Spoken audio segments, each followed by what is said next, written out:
Hello Devika. മുരളേട്ടാ, Nandu അവിടെ ഉണ്ടോ? ഇങ്ങോട്ട് വന്നില്ലല്ലോ. ഷോ, വിളിച്ചിട്ട് ഫോൺ എടുക്കുന്നില്ലല്ലോ.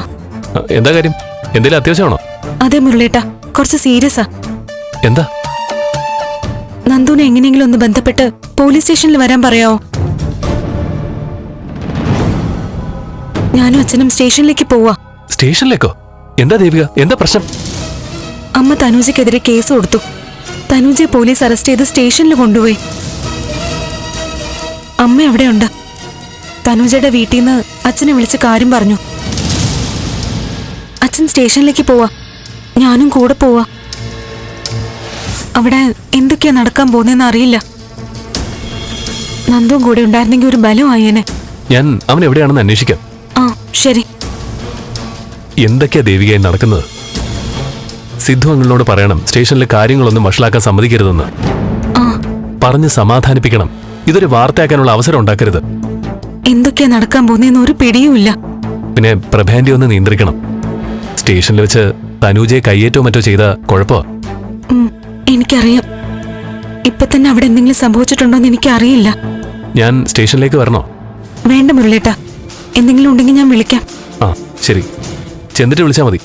എന്നാ ഞാൻ വെക്കട്ടെ.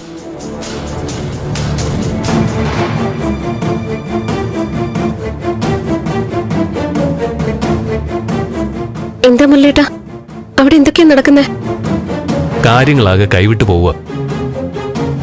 ഞാൻ നന്ദനോട് പറഞ്ഞത് സൂചി കൊണ്ടെടുക്കേണ്ടത് തൂമ്പ കൊണ്ടെടുക്കാൻ നോക്കരുതെന്ന്. പ്രഭ ആന്റി തനൂജയെ അറസ്റ്റ് ചെയ്യിപ്പിച്ചു. ഇനി കേസും ജയിലും ഒക്കെ ആവാൻ പോകുന്നത്.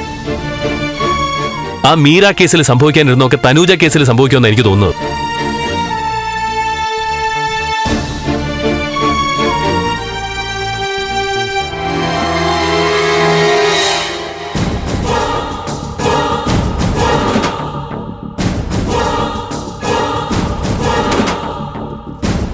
സാർ എന്തെങ്കിലും എഴുതി പിടിപ്പിച്ചിട്ട് ഞാൻ അതിൽ ഒപ്പിടണമെന്ന് പറഞ്ഞ കാര്യം നടക്കുമോ സാറേ? മൊഴിയിൽ സാർ എഴുതി പിടിപ്പിച്ചതൊന്നും സമ്മതിച്ചു തരാൻ പറ്റില്ല. നോക്ക്, ഇനി എന്റെ സ്വഭാവം മാറും. മൊഴിയെടുക്കലും ചോദ്യം ചെയ്യലും നീ ചിലപ്പോ താങ്ങിന്ന് വരില്ല. ആയിക്കോട്ടെ സാറേ. എന്റെ അച്ഛൻ ഇത്രയും ക്രൂരത എന്നോട് കാണിക്കാമെങ്കിൽ പോലീസിന്റെ ഇടിയൊക്കെ നിസ്സാരമായിട്ടേ കരുതും. ലോക്കപ്പ് മർദ്ദനമാണെങ്കിൽ അങ്ങനെ. ഞാൻ റെഡിയാ.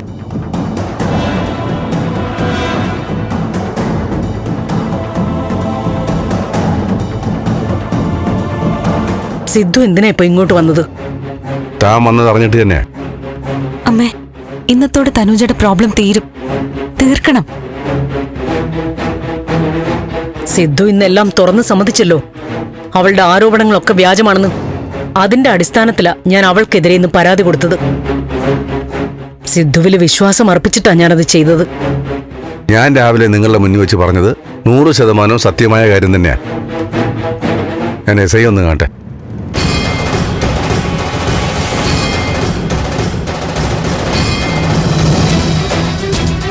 ഫ്ലവേഴ്സ് സ്മാർട്ട് ഷോ ശനി ഞായർ ദിവസങ്ങളിൽ രാത്രി 9:30 ഫ്ലവേഴ്സിൽ.